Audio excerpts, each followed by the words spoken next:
William Coughlin. On May 23, 1993, William Coughlin, 26 years old, who had recently developed a passion for cave exploration, decided to visit a cave in Kentucky with his friends James and Kevin. The cave was divided into two sections: a historical tour open to most visitors, and a more dangerous wild tour reserved for experienced and adventurous explorers. After completing the easier historical tour, the guide asked them if they wanted to continue to the more challenging wild tour. Once they agreed, he required them to sign a waiver acknowledging the risks and releasing the operators from any responsibility. This was the first warning sign. Feeling uneasy, Kevin chose to withdraw and return to the safer area. The remaining group, now consisting of William, James, and 4 other participants, followed the guide deeper into the cave. The guide emphasized the importance of staying close together and reminded them of the potential dangers. As they descended into the lower sections of the cave, they encountered a suspended ladder 30 feet long with wooden rungs. After climbing down and moving forward a short distance, they came across a second, shorter ladder. At the bottom of the second ladder, the guide informed the group that the official tour had ended. He said they could explore the nearby passages if they wished, but mentioned that they were running behind schedule and that he needed to step away briefly to make a phone call.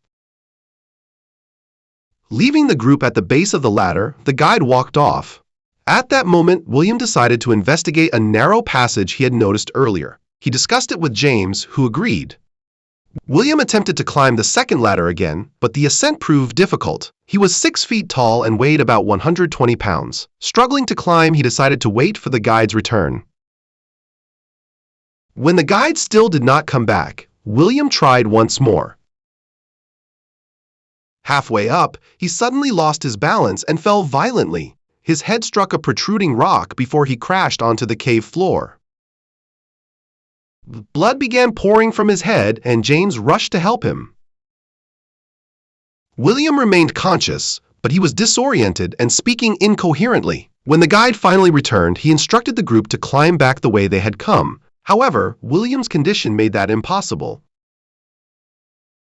Frustrated, James demanded that the guide call a cave rescue team immediately. The guide refused at first, insisting that the group should work together to get William out without involving the authorities. James began to suspect that the guide was trying to avoid attracting attention or causing panic among other visitors.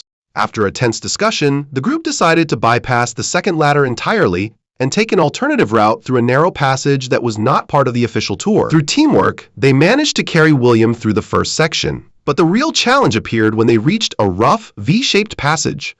The walls were sharp and uneven, making movement extremely difficult. When it was William's turn, he entered the passage head first. Halfway through, he became completely stuck. His body was too large for the narrowest point of the passage, and he could neither move forward nor backward. Trapped horizontally with his arms pinned to his sides, he began to panic. The pressure of the rocks on his chest made breathing increasingly difficult. The group pulled with all their strength, but they could not free him. As the situation worsened, the guide ordered James to leave the cave and inform the owner of what had happened.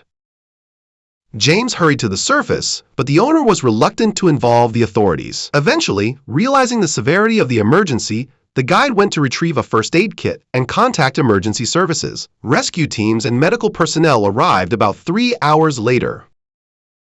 During that time, James remained beside William, trying to calm him and keep him talking.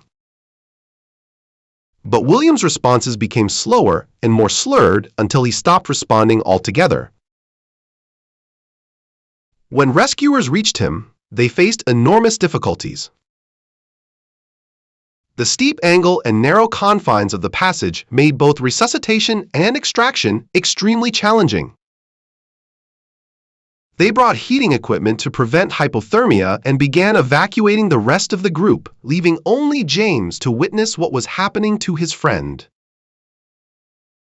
The rescuers installed a pulley system in an attempt to free William. However, every pull caused him intense pain, and he began groaning in agony despite his weakened state. The rescue team worked continuously throughout Saturday. As the hours passed, William's chances of survival grew smaller.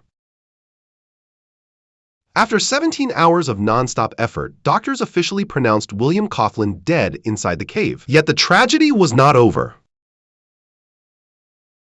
It took another 7 hours to extract his body from the narrow passage that had trapped him. Thus ended the journey of a man who entered the cave seeking adventure, only to become the victim of one of the most tragic cave exploration accidents in American history.